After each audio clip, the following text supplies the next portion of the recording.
Hello everybody. So today I want to show you how to answer. So we need to use about this one. So we multiply both sides by cosine y.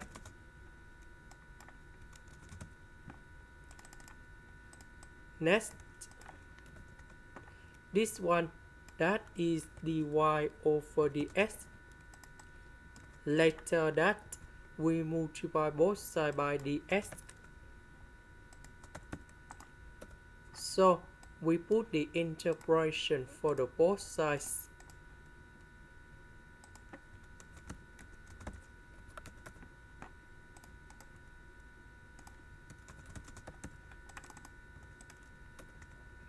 So this one, that is about sine y.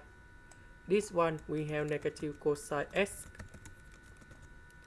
And we can see that negative and negative they cancel.